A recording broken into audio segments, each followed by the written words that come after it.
வணக்கம் நண்பர்களே, இது உங்கள் நான் போகும் பாதை.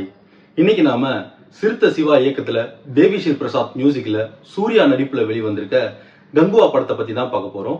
கங்குவா இந்த படத்தோட கதையை பத்தி நம்ம சொல்லணும்னா, கதையை ரொம்ப சிம்பிளா சொல்லணும்னு நினைச்சோன்னா, இது ராம் சரண் காஜல் அகர்வால் நடிப்புல வெளிவந்த மாவீரன் படத்தோட கதை தான்.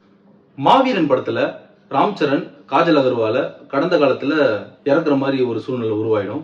அதை நிகழ்காலத்துல அவங்களோட காதலோட சேர்ந்தாரா இல்லையா அப்படின்றது அந்த படத்தோட கதையா இருக்கும்.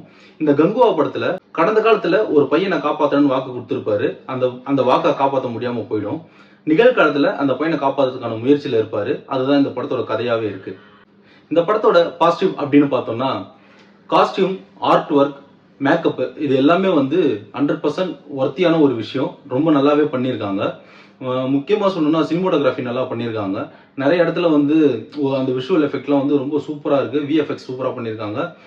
இந்த காட்சி படுத்துகிற விதமே அவ்வளோ அருமையாக இருந்தது. அது இல்லாமல் இந்த படத்தில் ஒரு பெரும் பங்கு யார் பண்ணியிருக்கான்னு பார்த்தா எடிட்டர் தான் பண்ணியிருக்காரு. ஏன்னா கடந்த காலம் நிகழ்காலம் ரெண்டுத்தையுமே சைமல்டேனியஸாக நம்ம காட்டிகிட்டே இருப்பாங்க. அந்த விஷயம் ரொம்ப அருமையாக பண்ணியிருந்தாரு. முக்கியமாக சொல்லணும்னா கிளைமேக்ஸ் நேரத்தில் 2 காட்சிகளுமே மாற்றி மாற்றி காட்டிட்டு இருப்பாங்க. அது ரொம்ப அருமையாகவே இருந்தது. அந்த சீன்லாம் எடிட்டர் ரொம்ப மெனக்கெட்டு இருக்காரு அப்படின்றத காட்டுது. இந்த படத்தோட நெகட்டிவை பற்றி பார்த்தோம்னா, எதெல்லாம் நம்ம பாசிட்டிவாக சொன்னோமோ அதுதான் நெகட்டிவாகவுமே இந்த படத்தில் இருக்குது. இது 3Dயில் எடுத்திருக்காங்க. அதனால முக்கால்வாசி சீன்லாம் இருட்டில் இருக்கிற மாதிரியே ஒரு காட்சிப்படுத்தியிருக்காங்க. அதில் நிறைய விஷயம் புரிய மாட்டுது. யார் என்னன்றதே தெரிய மாட்டுது. என்ன காட்சி எடுக்க போகிறாங்கன்றதே ஒரு சில நேரத்தில் குழப்பமாக இருக்குது. சில காட்சிகள் தான் அந்த மாதிரி இருக்குது. ஆனால் அந்த குழப்பத்தை கண்டிப்பாக அது தருது. அதுவும் இல்லாமல் மேக்கப் நல்லா பண்ணியிருக்காங்க. அது கொஞ்சம் ஓவர் மேக்கப் ஆன மாதிரி இருக்கு. யார் எந்த கேரக்டர் பண்றாங்க அப்படின்றதே சுத்தமா தெரியல. கருணாஸ் அந்த படத்துல இருக்காருன்னா ரொம்ப நேரம் கழிச்சு தான் எனக்கு தெரிஞ்சது. ஏன்னா ஹீரோ சூர்யாவும் வில்லனும் மட்டும்தான் மேஜரா தெரியுது. அதை தாண்டி மற்றவங்களாம் என்ன கேரக்டர்ல இருக்காங்கன்றது சுத்தமா தெரியவே இல்லை. ஃபுல்லா அந்த ட்ரைப்ஸோட காஸ்டியூம்ஸ் அந்த மேக்கப் எல்லாமே பண்ணதுனால கேரக்டர்ஸே வெளியே தெரியல. மியூசிக் இந்த படத்துல தேவிஸ்ரீ பிரசாத் மியூசிக் பண்ணியிருக்காரு. கொஞ்சம் ஓவர் டோஸ் ஆயிடுச்சோ அப்படின்ற மாதிரி தான் இருந்தது. எங்க பார்த்தாலும் கங்குவா கங்குவா கங்குவான்னு கத்திட்டு இருக்காங்க. ஆனா அந்த சீனை ரிலேட் பண்றதுக்கு முன்னாடி வெறும் மியூசிக் மட்டும் நம்மள டார்ச்சர் பண்ணிட்டு இருக்கு. சாங்ஸும் பெருசா எடுபடல. ஒரே ஒரு சென்டிமெண்டல் சாங் மட்டும் நடுவில் வரும். அந்த பையனுக்கும் கார்த்திக்கும் நடுவில் நடக்கிற ஒரு சாங்குக்கு அந்த சாங் மட்டும் ஏதோ ஒரு ஓகேன்ற மாதிரி இருந்தது. மற்ற எந்த சாங்கும் பெருசா வேலைக்காகல. ஸ்டார்டிங்ல ஒரு 15 to 20 மினிட்ஸ் கிட்ட நிகழ்காலத்தில் இருக்கிற ஒரு சூர்யாவை காட்டுவாங்க. அந்த காட்சிகள்லாம் பெருசா ஒர்க் அவுட் ஆகாத மாதிரி தான் இருந்தது. என்ன இவ்வளோ கேஷுவலாக இதை பண்ணிட்டு இருக்காங்க அப்படின்ற மாதிரி ஒரு ஃபீலிங்ஸ் எடுத்துட்டு வந்தது. இந்த கடந்த காலம் அப்படின்னு எடுத்துட்டு வரும்போது தான் ஓரளவுக்கு ரசிக்கிற மாதிரி இருந்தது. அது இல்லாமல் சூர்யாவுக்கு 2 இன்ட்ரோ, வில்லனுக்கு ஒரு இன்ட்ரோ, அதுக்கப்புறம் இன்னொரு கேரக்டர்ஸ்லாம் வரும். அந்த கேரக்டர்ஸ்லாம் இன்ட்ரோன்னு இந்த படம் ஃபுல்லாகவே ஒரு இன்ட்ரோடக்ஷன் மூவி மாதிரி ஆயிடுச்சு.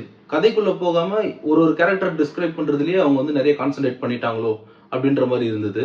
இந்த படத்துல சொல்ல வர கதை அந்த பையனுக்கும் அந்த சூர்யாவுக்குமான பாண்டிங். அந்த பாண்டிங் ஒரு அப்பா பையனுமான பாண்டிங்கா இருந்தா ஓரளவுக்கு நமக்கு செட் ஆயிருக்கும். இந்த இந்த பாண்டிங் எந்த ஒரு ஃபீலிங்ஸுமே நமக்குள்ள கிரியேட் பண்ணல.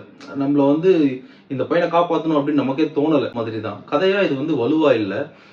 மேக்கிங்ல தான் இந்த படம் கொஞ்சம் நல்லா இருக்கிற மாதிரி தோணுது. கதையில அந்த அளவுக்கு ஸ்ட்ராங் இல்லை. மேக்கிங்கா பார்த்தா கண்டிப்பா நிறைய ஹார்ட் ஒர்க் பண்ணியிருக்காங்க. அவங்க போட்டிருக்க செட்டா இருக்கட்டும், லொக்கேஷனாக இருக்கட்டும், எல்லா இடத்துலையுமே ரொம்ப கஷ்டப்பட்டு தான் அந்த விஷயத்தெல்லாம் பண்ணியிருக்காங்க. முக்கியமாக ஸ்டண்ட் சீன்லாம் சூப்பராகவே பண்ணியிருக்காங்க. கிளைமேக்ஸில் வர அந்த கப்பலில் ஒரு ஃபைட் வரும். ஸ்லோ மோஷன் ஃபைட்ஸ்லாம் இருக்கும். அதெல்லாமே ரொம்ப சூப்பராகவே பண்ணியிருந்தாங்க. ஆனால் இதுக்கு நடுவில் கொஞ்சம் முதல்ல ஃபைட்டு, கிளைமேக்ஸில் அந்த சூறாகிராலாம் வரும்போது அங்கே கழுத்து பிடிச்சி நிற்கிற சீன்லாம் அதெல்லாம் கொஞ்சம் தேவையில்லாத மாதிரி இருந்தது. முக்கியமாக அந்த முதல்ல ஃபைட்டு தேவையே கிடையாது. அங்கேயே அந்த பையனை சாவடிச்சிருந்தா கதை அங்கேயே முடிஞ்சிருக்கும். ஏன் அவ்வளோ லென்த்தாக எடுத்தாங்கன்னு தெரியல. கிளைமேக்ஸில் வில்லன் ரொம்ப நேரமாக கழுத்து பிடிச்சி அமைக்கிட்டு இருக்காரு. இவர் சாக மாட்டுறாரு. ஆனால் இவர் திருப்பி அடிச்சாருன்னா வில்லன் செத்துடுறாரு. இதெல்லாம் கொஞ்சம் நம்புற மாதிரி இல்லை.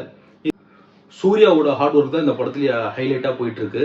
மற்ற எந்த விஷயமே பெருசாக வெளியில வரல. ரொம்ப கஷ்டப்பட்டு எடுத்திருக்காங்க. ஆனால் அது எடுத்தது ஒர்த்தான ஒரு விஷயமா, சாட்டிஸ்ஃபைங்கான ஒரு விஷயமான்னு பார்த்தா கண்டிப்பாக இல்லை. இந்த மேக்கிங்காகவும் சூர்யாவோட எஃபர்ட்காகவும் வேணா இந்த படத்தை ஒரு வாட்டி பார்க்கலாம். நன்றி.